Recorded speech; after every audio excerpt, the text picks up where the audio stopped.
సుమన్ టీవీలో మీ business promotions కోసం ఈ కింది నెంబర్ను సంప్రదించగలరు.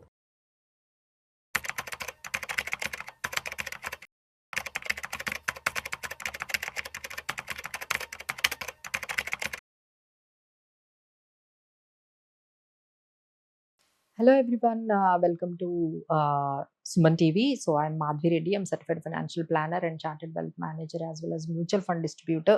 So ఈ పర్టికులర్ వీడియో అంతా కూడా ఐటీ ఫైలింగ్ గురించి అండి. సో మీ అందరికీ తెలుసు July 31st is the dead line.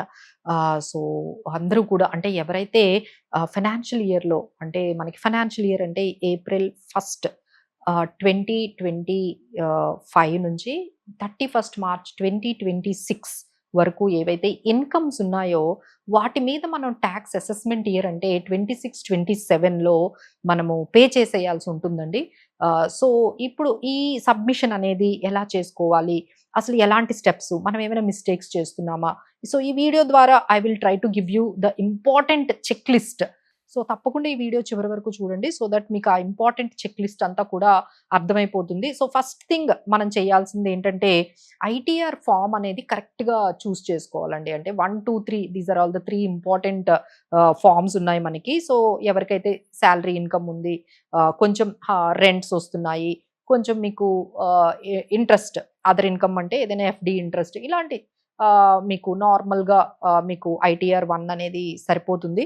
But ఎవరైతే ఈ కొన్ని మల్టిపుల్ ప్రాపర్టీస్ అమ్మారు, లేదు క్యాపిటల్ గెయిన్స్ వచ్చాయి అనుకునే వాళ్ళు మాత్రం కొంచెం ఐటీఆర్ 2ని సెలెక్ట్ చేసుకోవాల్సి ఉంటుంది.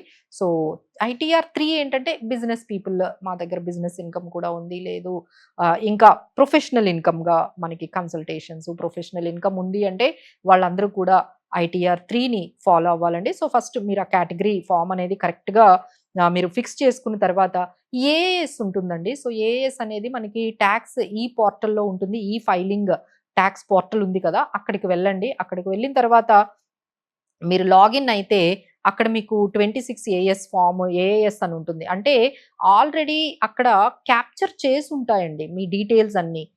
మీ ఇన్కమ్స్ ఏమేమి వచ్చాయి, మీరు ఎక్కడ ట్రాన్సాక్షన్ చేసినా, ఎందుకంటే నవ్ డేస్ ఇప్పుడు చేస్తున్న ప్రతి ట్రాన్సాక్షన్ మనం త్రూ బ్యాంక్స్ ద్వారా చేస్తాము, లేదు అంటే మనము పాన్ కార్డ్ ద్వారా చేస్తూ ఉంటాం. కాబట్టి ఆ 26 ఏఎస్ అనేది మనకి చాలా వరకు మీ శాలరీ ఇన్కమ్, మీకు వస్తున్న డివిడెండ్స్, మీరు ఏమైనా ప్రాపర్టీస్ అమ్మినా, మీకు ఏమైనా బ్యాంకుల నుంచి ఎఫ్డీస్ వచ్చినా, దాదాపుగా అన్నీ మీకు అక్కడ క్యాప్చర్ చేసి ఆల్రెడీ ఉంటాయండి.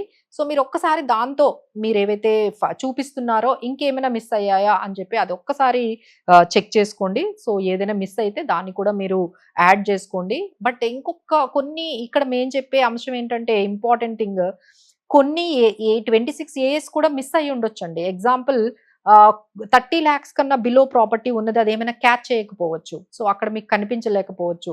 సో మీరు దాన్ని మిస్ చేసుకోకండి. సో అందులో 26 ఏఎస్లో కూడా కనిపించలేని కొన్ని ఇన్కమ్ సోర్సెస్ ఉండొచ్చు.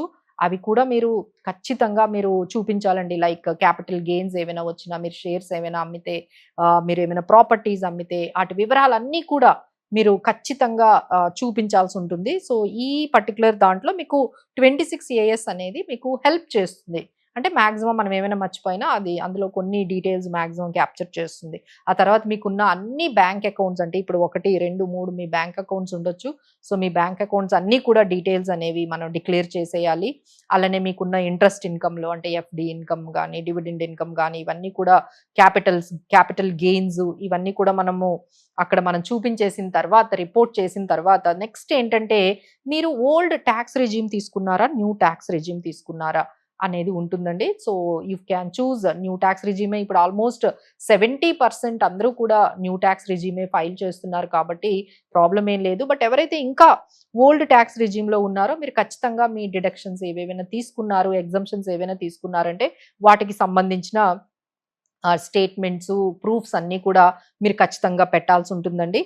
తర్వాత మీరు ఈ ఓల్డ్ న్యూని కూడా కంపేర్ చేసుకొని మీకు ఏది బెస్టర్గా ఉంటుందో అది చేసుకునే అవకాశం కూడా మీకు ఉంటుంది.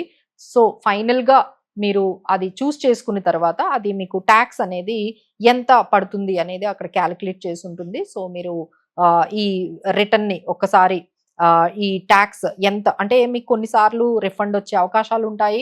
ఒక్కొక్కసారి మనమే ట్యాక్స్ పే చేసేది ఎక్కువగా ఉంటుంది. సో ఫస్ట్ అయితే అక్కడ మీకు కనిపిస్తుంది how much tax is due అని. సో ట్యాక్స్ని అయితే పే చేసేయండి. ఇంకేమైనా రిఫండ్ ఏదైనా వచ్చేదైతే మీకు తర్వాత వస్తుంది. అక్కడ ఏదైతే డ్యూ కనిపిస్తుందో అంతవరకు మీరు ఆ సెల్ఫ్ అసెస్మెంట్ అంటారు. సో అది ఆ చలాన్‌లో ఆ ఫైలింగ్ అంతా కూడా ఆ డీటెయిల్ అంతా కూడా మీకు కనిపిస్తుంది. సో దాన్ని పే చేసేయాలి. పే చేసేసిన తర్వాత ఇక్కడతో మీ పని అయిపోలేదండి. So this is very important. ఎప్పుడైతే మీరు పే చేసేసారో ఆధార్ ఓటీపీ వెరిఫికేషన్ అయితే అస్సలు మర్చిపోకండి.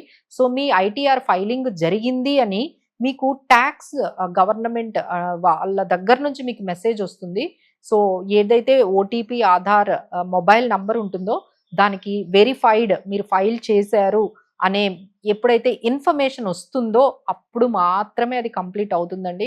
అంతవరకు మీరు జస్ట్ ట్యాక్స్ పే చేసినంత మాత్రాన, ఫైల్ చేసినంత మాత్రాన అది కంప్లీట్ అయినట్టు కాదు. ఆ ఓటీపీ ఆధార్ నంబర్‌కి ఎప్పుడైతే మీకు కంప్లీట్ అని చెప్పి మీకు ఆధార్ ఓటీపీ నంబర్ వస్తుందో అప్పుడైతేనే అది కంప్లీట్ అయినట్టండి. సో ఇవన్నీ కూడా మీరు ఈ పాయింట్స్ అంటే మ్యూచువల్ ఫండ్స్ మీరు ఈ మధ్య షేర్స్ అమ్ముతున్నారు, మ్యూచువల్ ఫండ్స్ అమ్ముతున్నారు, మీ ఇంట్లో ప్రాపర్టీస్ అమ్ముతున్నారు, గోల్డ్ అమ్ముతున్నారు. ఇలాంటివి చాలా ట్రాన్సాక్షన్స్ అనేవి చేస్తూ ఉన్నారు. సో ఈ ట్రాన్సాక్షన్స్ చేసినప్పుడల్లా మీరు కొంచెం వాళ్ళకి ఇన్ఫర్మేషన్ అయితే ఇవ్వండి. Otherwise you will get some notices వస్తాయి.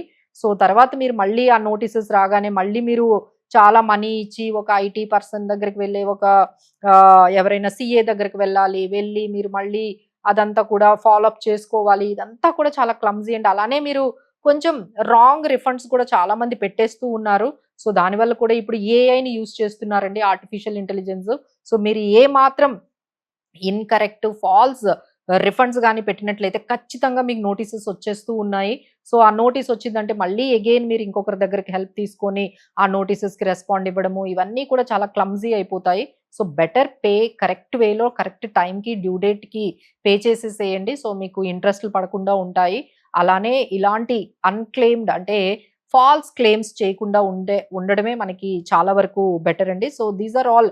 సో ఇంకో కొన్ని పాయింట్స్ చెప్పాం కదండీ! ఏఏఎస్‌ని వాటిని ఖచ్చితంగా కూడా మనము దాన్ని వెరిఫై చేసుకోవాలి. But that is not complete అండి. అంటే ఏఏఎస్ ప్రకారం మీరు వెళ్ళిపోవాలని ఏం కాదు. అది మీకు జస్ట్ గైడ్ చేస్తుంది. దానికి మించి మీకు ఇంకేమైనా ఇన్‌కమ్స్ ఉన్నాయి కూడా మీరు చూపిస్తూ ఉండండి. సో ఈ విధంగా మీరు ఓవరాల్‌గా ఈ పాయింట్స్ గాని మీరు నోట్ డౌన్ చేసుకున్నట్లయితే ఓన్‌గా మీరు సెల్ఫ్ అసెస్మెంట్ చేసేసుకొని మీరే ఆన్‌లైన్‌లో పేమెంట్ కూడా చేసేసుకోవచ్చండి. So for any other questions మీరు కామెంట్స్ చేయొచ్చు. లేదు మాకు కాల్ చేయొచ్చు. We are there to help you. Thank you so much.